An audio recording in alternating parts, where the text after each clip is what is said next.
A stronger, more cinematic opening scene. The porch light buzzed against the early morning silence, flickering like it was nervous to witness what was about to happen. Dawn hadn't fully settled yet. A pale blue washed over the suburb, quiet and unsuspecting. My mother stepped out first, dragging her suitcase behind her.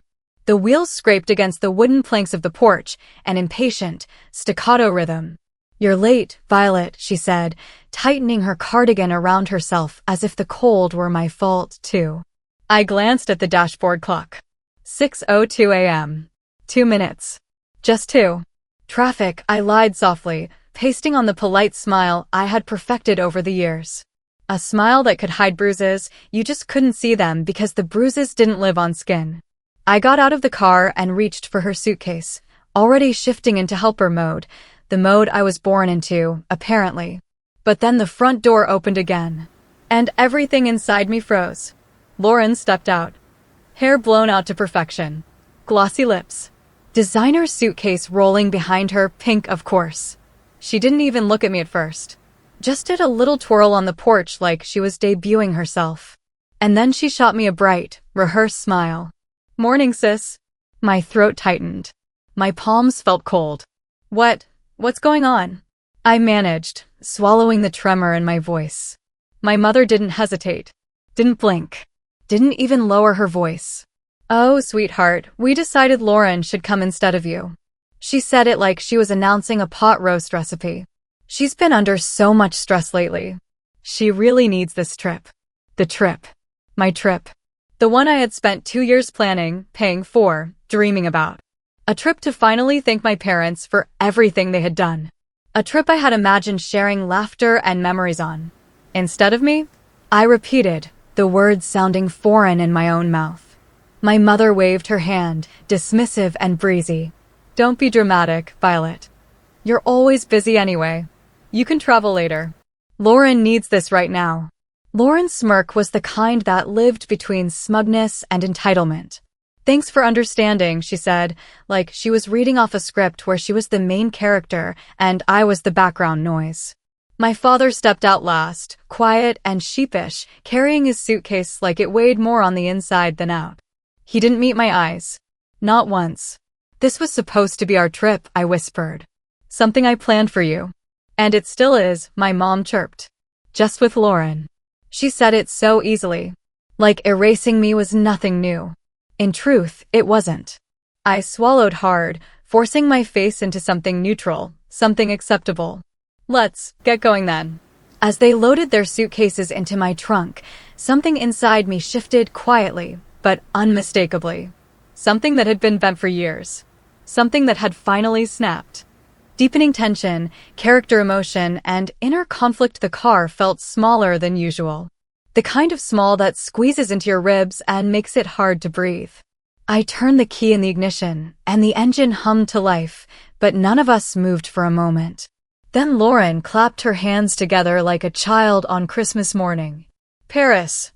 I can't believe it!" She leaned forward between the seats, already invading space she wasn't invited into. "Oh my God, Mom, did you see that TikTok about the markets near the Seine? We have to go." And the shopping, her voice became a blur, a background noise I'd learned to tune out my entire life. I watched the road ahead, hands gripping the steering wheel until my knuckles paled. My mother chimed in, laughing softly. "We'll figure it out when we get there. I just hope the weather is nice. When we get there." They didn't even hesitate. Didn't even stop to consider the "we" didn't include me anymore. My father cleared his throat. "Thank you for driving us, Violet. I know this feels unusual." Unusual. A surgeon describing an amputation as a small inconvenience. "It's fine," I said, forcing the words through my clenched teeth. But it wasn't fine. It had never been fine. I kept my eyes on the windshield, pretending the blur of trees was more interesting than the conversation happening behind me. "Just so you're not mad," Lauren said suddenly, leaning even closer. I could feel her breath on my shoulder. "You're okay with this, right? I mean, you'll get another trip eventually. But I really needed this." Needed. The golden child always needed, and the rest of us were expected to bleed quietly to meet those needs. "I'm not mad," I lied. "Enjoy the trip." The ride continued 40 minutes of silence, interrupted only by Lauren's excited squeals whenever she remembered another Parisian cafe she wanted to visit. Inside the terminal drop-off zone, chaos swirled around us, people hugging, crying, rushing, living. My family stepped out of the car like they were stepping into a dream, not realizing they were walking through the ruins of mine.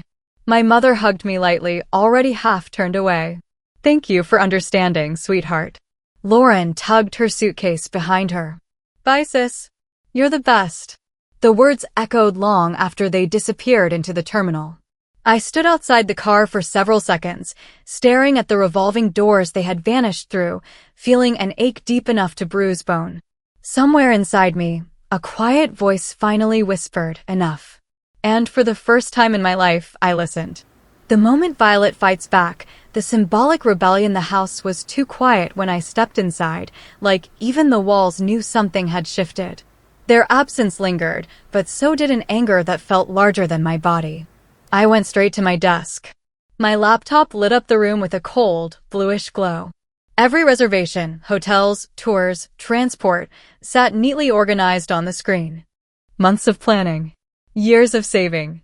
And none of it was for me anymore. My fingers hovered over the trackpad. A single click. That's all it would take. One click to stop being the family's unpaid travel agent. One click to stop being the fixer, the peacekeeper, the invisible backbone they only noticed when they needed support. My heartbeat slowed, then steadied, then sharpened. Click. Hotel reservation, cancelled. Click. Airport transfer, refund requested. Click. Private museum tour, released to waitlist. One by one, I dismantled the trip I had built with so much love, the way someone might remove bricks from a home they finally realized wasn't theirs. Confirmation emails flooded in, a rapid-fire sequence that felt almost musical. Each ping of notification untied another knot in my chest. By the time the last booking disappeared from my screen, my breathing was calm. Too calm. If they wanted a trip without me, they would get exactly that, without my planning, without my money, without the scaffolding I always built to carry them. The phone started buzzing as soon as their plane landed. First a missed call. Then 3. Then messages. "Violet, what's going on? The hotel won't let us check in. Call us immediately. This isn't funny. Fix this. Now." I laughed. Actually laughed. The kind of laugh that comes from a place too deep and too scarred to be pretty. The kind that says, "I have nothing left to lose." Lauren's voicemail came next, venom wrapped in entitlement. "Violet, this is petty. Fix it. You're ruining everything." Ruin. Funny how they used that word now, when they'd shattered something far more important hours earlier. I let the phone buzz until the battery drained itself, until the house was silent again. I stared at the dark screen, and for the first time in years, I wasn't afraid of the silence. I welcomed it. Family meltdown, Violet's awakening, rising emotional pressure the next morning, I turned my phone on to a digital avalanche. 23 missed calls. 11 voicemails. A litter of frantic messages, all variations of the same theme. Fix this. Fix us. Fix what we broke. My mother's voice shook with outrage in her first voicemail. "Violet, they're saying the reservation was cancelled. What did you do? Call me back immediately." The next one was harsher. "This has gone too far. We are stranded. People are watching. Your sister is crying." Then Lauren, "Wow, really? Grow up. Fix it, Violet. I'm serious." My father's voice was the calmest, which somehow hurt the most. "Violet, I don't know what happened, but call us. We need to talk." Need. Always what they needed. I let the messages sit for hours before finally answering a call, just to end the noise. My mother didn't even say hello. "Violet, how could you do this to us? We are standing outside a hotel with nowhere to go. They said the reservation was cancelled by you." "Yes," I said plainly. Silence. A thick, stunned silence. "Why?" she demanded, her voice rising.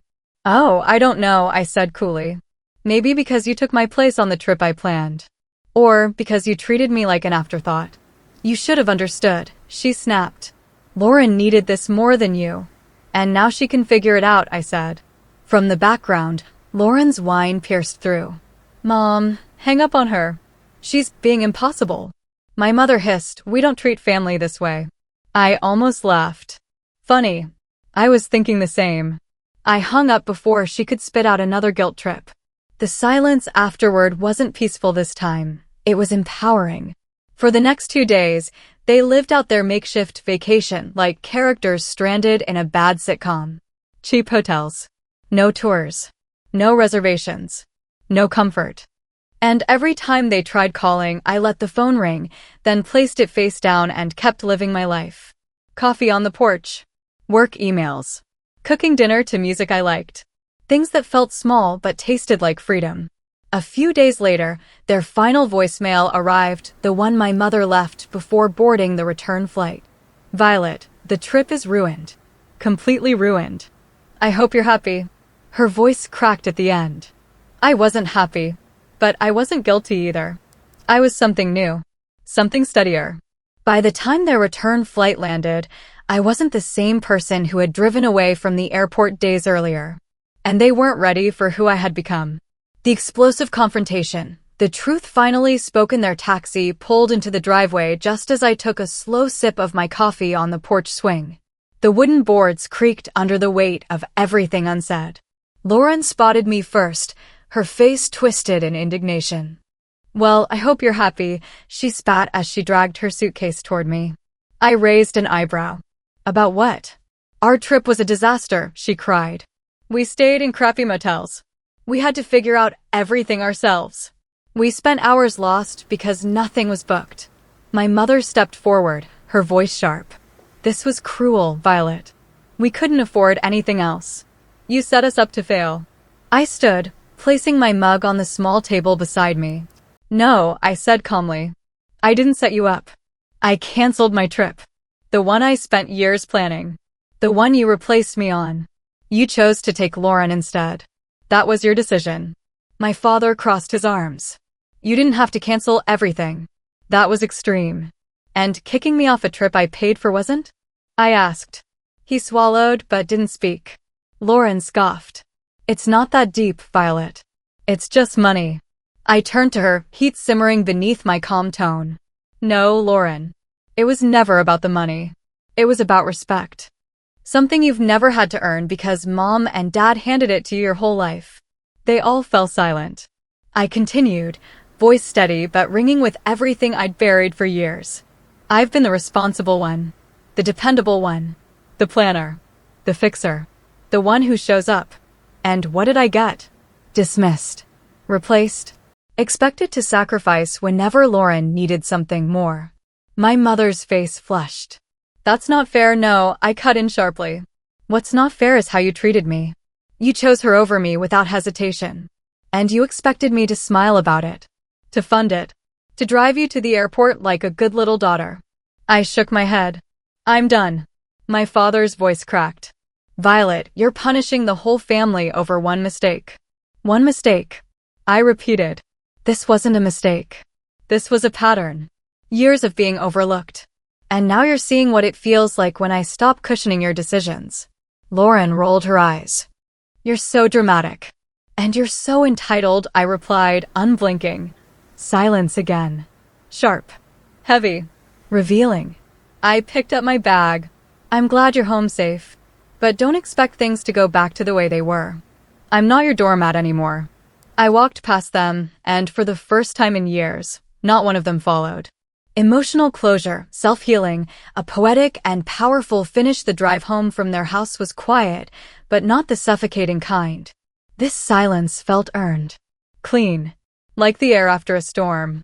When I got home, I made tea, curled up on the couch, and let myself breathe deeply, fully, without fear of being interrupted by someone else's crisis. Over the next few days, the guilt-tipped messages came again, softer this time, wrapped in sugar and regret, but I responded only when I wanted to. Sometimes not at all. Something in me had unclenched. One evening, I opened the spreadsheet where all the trip details had once been organized. The canceled reservations stared back at me, but instead of pain, I felt a spark of something else, opportunity. This time, the trip wouldn't be for them. This time, the trip would be for the person who deserved it most. Me. I booked a solo trip to Italy. Not to prove a point. Not to spite them. Just because it was finally my turn to live for myself. Italy greeted me with warm air and louder streets than I expected. I walked cobblestone alleys, ate gelato on the Spanish steps, and wrote in my journal every night, pages filled not with what I owed others, but with who I might become. In Florence, I watched the sun melt into the Arno River, painting everything gold. I realized then, I didn't miss them. Not the chaos. Not the guilt. Not the constant shrinking of myself. I missed me. And I was finally getting myself back. When I returned home, a message waited from my mother. We want to talk. When you're ready. Not a demand. Not a guilt trip. A request. Progress, maybe. But I wasn't rushing into anything. Healing didn't mean returning to what hurt me. Over the next months, I built a life that felt like mine. I learned photography. I joined a hiking group. I planned more trips. I filled my journal with dreams I never gave myself permission to have. And one evening, sitting on my porch with a soft breeze touching my face, I looked at the horizon and realized I wasn't angry anymore. And I wasn't scared. I was free. Finally, beautifully free.